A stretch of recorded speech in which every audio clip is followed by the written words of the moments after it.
بسم اللہ الرحمن الرحیم۔ جہاد آزادی اور تھانہ بھون۔ مغلیہ دور حکومت 1498 عیسوی میں یورپ کے ملاحوں نے پہلی مرتبہ واسکو ڈی گاما کی قیادت میں ہندوستان کی سرزمین پر قدم رکھا اور ساحلی علاقوں میں اپنی تجارتی سرگرمیوں کا آغاز کیا۔ یورپ کے دوسرے ممالک نے بھی توجہ بڑھائی اور انگلستان کے 101 تاجروں نے 30,000 پاؤنڈ کا سرمایہ جمع کر کے ایسٹ انڈیا کمپنی کے نام سے ایک فرم بنائی اور بنگال کو اپنا مرکز بنا کر مختلف مقامات پر اس کے دفاتر کھولے۔ تجارت کی آڑ میں رفتہ رفتہ فوجی طاقت بھی وہ لوگ یہاں منتقل کرتے رہے۔ ان کی مادی ترقی نے حکمرانوں کو بھی متاثر کیا۔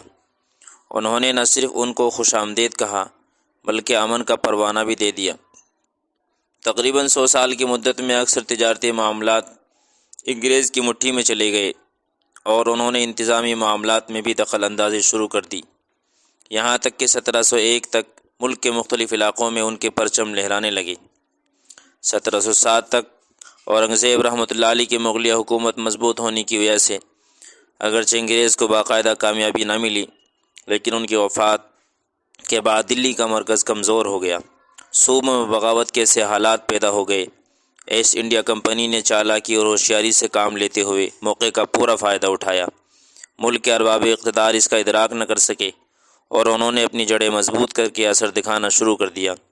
چنانچہ 1772 میں شاہ عبدالعزیز محدث دہلوی رحمۃ اللہ علیہ نے ہندوستان کے دارالحرب ہونے کا فتویٰ دیا۔ اس فتوے کے بعد آزادی ملک کی کوششوں کا باقاعدہ آغاز ہو گیا۔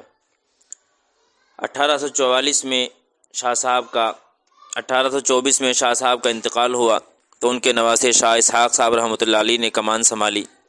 شاہ اسحاق صاحب رحمۃ اللہ علیہ اور ان کی جماعت کی کوششوں نے حالات کو گرما دیا۔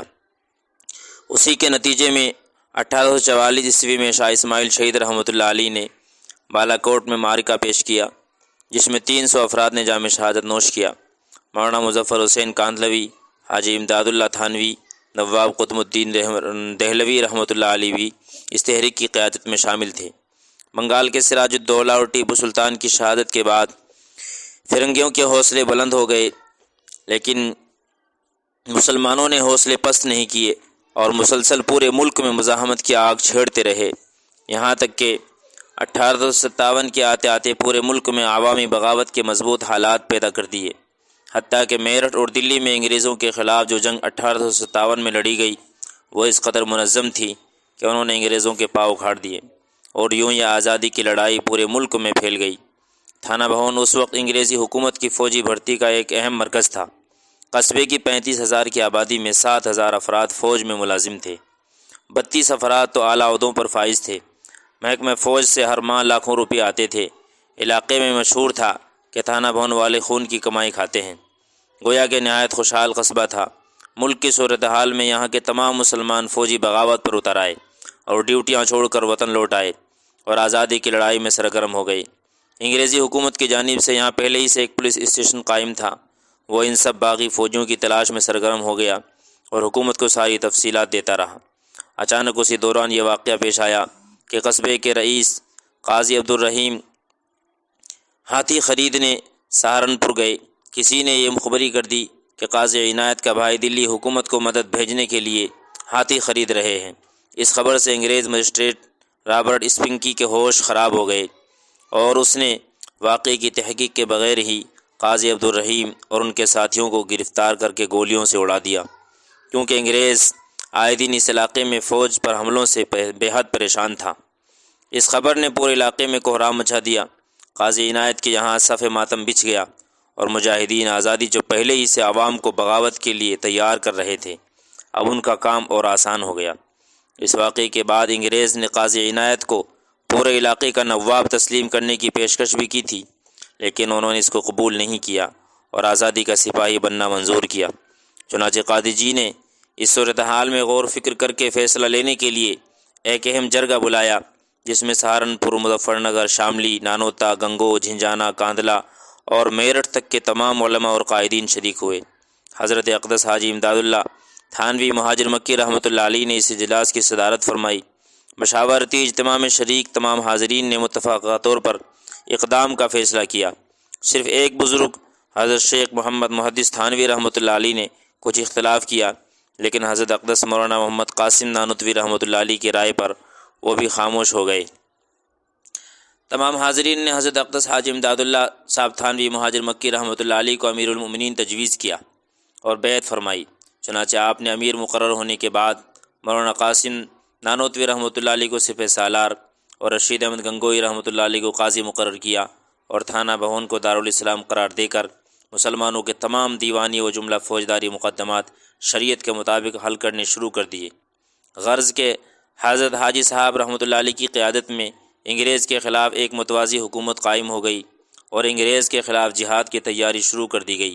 انگریزی حکومت کے تمام ملازمین اور حکام کو علاقے سے نکال دیا گیا۔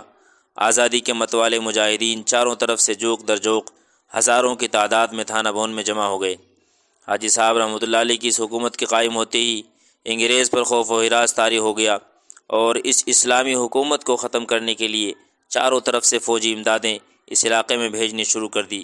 ایک فوجی پلٹن سہارنپور سے شاملی چھاؤنی کے لیے توپ خانہ لیے جا رہی تھی۔ مجاہدین کو معلوم ہوا تو حضرت اقدس گنگوئی رحمۃ اللہ علیہ کی قیادت میں اس پر حملہ کیا تو انگریز فوجی اس اچانک حملے کو برداشت نہ کر سکے اور سب ساز و سامان چھوڑ کر بھاگ گئے۔ اس اہم حملے کے بعد کلکٹر سہارنپور رابرٹ اسپنکی اس علاقے کا معائنہ کرنے شاملی آیا۔ قائدین نے اس موقع کو غنیمت جان کر شہید قاضی عبدالرحیم رحمۃ اللہ علیہ کا بدلہ لینے کے لیے اس قاتل کا کام تمام کرنے اور شاملی کی بڑی فوجی چھاونی کو ختم کرنے کے لیے شاملی پر حملے کا بڑا منصوبہ بنایا۔ مولانا منیر نانوتوی اور حافظ ضامن شہید رحمۃ اللہ علیہ کو کمانڈر مقرر کیا گیا اور ایک دستے کے لیے قاضی عنایت صاحب کو مقرر کیا گیا۔ حتیٰ کہ شاملی پر حملہ کیا انگریز مجاہدین کے حملوں کا مقابلہ کھلے میدان میں نہ کر سکا، جیسا کہ ان کی فطرت ہے۔ قلعہ بند ہو گیا اور دیواروں میں سوراخ کر کے مجاہدین پر گولیاں برسانی شروع کر دی۔ مجاہدین چونکہ کھلے میدان میں تھے لہذا شروع کی 2 دن کی لڑائی میں مجاہدین کا بڑا جانی نقصان ہوا۔ تیسرے دن حضرت اقدس حافظ محمد ضامن شہید رحمۃ اللہ علیہ نے مجاہدین میں جوش بھر دیا اور آپ نے انگریز کے قلعے کا دروازہ توڑ دیا۔ مجاہدین نے اندر گھس کر سینکڑوں انگریز فوجیوں کو ختم کر ڈالا، لیکن انگریز فوج زیادہ تھی اور ہر طرح کے ہتھیار سے لیس تھی۔ انہوں نے مجاہدین پر بڑے ہتھیاروں سے حملہ شروع کیا۔ اسی دوران ایک گولی حضرت حافظ ضامن رحمۃ اللہ علیہ کو لگی۔ یہ 14 ستمبر 1857 پیر کا دن تھا اور آپ شہید ہو گئے۔ انا للہ و انا الیہ راجعون۔ مولانا قاسم نانوتوی رحمۃ اللہ علیہ بھی سر پکڑ کر بیٹھ گئے۔ سمجھایا گیا کہ ان کی بھی کنپٹی پر گولی لگی ہے۔ حضرت حاجی امداد اللہ رحمۃ اللہ علیہ نے فوراً لپک کر زخم پر ہاتھ رکھا اور فرمایا، میاں کیا ہوا؟ عمامہ اتار کر جو دیکھا گیا تو گولی کا کہیں نشان نہ تھا، حالانکہ تمام کپڑے خون سے تر تھے۔ حضرت اقدس گنگوئی رحمۃ اللہ علیہ حافظ صاحب رحمۃ اللہ علیہ کی نعش کو اٹھا کر 18 کلومیٹر پیدل جنگل کے راستوں سے لے کر تھانہ بہون آئے اور راتوں رات تدفین کر دی گئی۔ میدان میں حافظ صاحب کی شہادت کے بعد مجاہدین کے حوصلے کمزور پڑ گئے، دشمن کے حوصلے بلند ہو گئے۔ انہوں نے حملے اور بڑھا دیے۔ بالآخر مسلمانوں کو پسپائی ہوئی اور مسلمان واپس تھانہ بہون لوٹ آئے۔ شاملی کی تحصیل و فوجی چھاونی کی تاراجی اور بربادی کے بعد انگریز فوج نے تھانہ بہون کا محاصرہ کر لیا اور ریتی دروازے پر توپ نصب کر کے گولہ باری شروع کر دی۔ مسلمانوں نے بھی وسائل کی قلت کے باوجود انگریز سے چھینی ہوئی توپ کے ذریعے مقابلہ کیا اور 7 گھنٹے کی گھمسان کی لڑائی کے بعد انگریز شکست کھا گیا۔ 500 افراد مارے گئے، جس میں زیادہ تعداد مجاہدین کی تھی۔ پھر دوبارہ انگریز نے بڑی فوج اور زیادہ توپوں کے ساتھ حملہ کیا اور تھانہ بہون کو کھنڈر میں تبدیل کر دیا۔ جو ملا اس کو گرفتار کر لیا گیا یا شہید کر دیا گیا۔ قاضی عنایت اور تمام اہم قائدین پہلے ہی نکلنے میں کامیاب ہو گئے تھے، غرض کہ پورا قصبہ ہی خالی ہو چکا تھا۔ انگریز نے ان کی تمام جائیدادیں ضبط کر لی اور تمام رشتہ داروں اور ملازموں کو شہید کر دیا، حتیٰ کہ قاضی کے مختار عام دیوان روپ سنگھ کو بھی مار ڈالا اور تمام قائدین کے خلاف گرفتاری وارنٹ جاری کر دیے گئے۔ انگریزی فوج تلاش کرتی ہوئی ان اکابر تک پہنچ بھی گئی، لیکن ایسی کرامات کا ظہور ہوا کہ گرفتاری نہ ہو سکی۔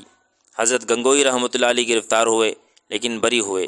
اتنی بڑی شکست کے بعد بھی عوام کے دلوں میں انگریزی فوج کا خوف نہ آیا، کسی نے بھی قیادت کے بارے میں کوئی خبر نہ دی، اور اس کے بعد دیہاتوں، قصبوں اور مختلف شہروں میں رہتے ہوئے عوام میں انگریز کے خلاف جہاد کی روح پھونکتے رہے اور انگریز کو ملک سے نکالنے کی تدبیریں اور فکریں مرتے دم تک کرتے رہے، حتیٰ کہ اس تحریک کے اہم رہنما قاضی عنایت علی نے اس کے بعد بھی بجنور میں انگریز سے لوہا لیا، جس میں ان کا معتمد ہمانچل سنگھ مارا گیا۔ قاضی صاحب اپنے ساتھیوں کے ساتھ نکلنے میں کامیاب رہے اور میرٹھ کے راستے بندیل کھنڈ نکل گئے، یہاں بھی انگریز پر حملے کرتے رہے اور بھوپال چلے گئے، پھر جودھ پور اور اس کے بعد ریاست الور کے قصبہ تجارہ الور کے قریب گاؤں میں ایک تلوار بنانے والے دوست کے یہاں رہنے لگے اور یہیں 1910 میں وفات پائی۔ فتح و شکست مقدر سے ہے ولے امیر، مقابلہ تو دل ناتواں نے خوب کیا۔ اللہ تعالیٰ آزادی کے ان تمام جانبازوں کی مغفرت فرمائے، اللہ ملک میں امن و امان قائم فرمائے۔ وآخر دعوانا الحمدللہ رب العالمین۔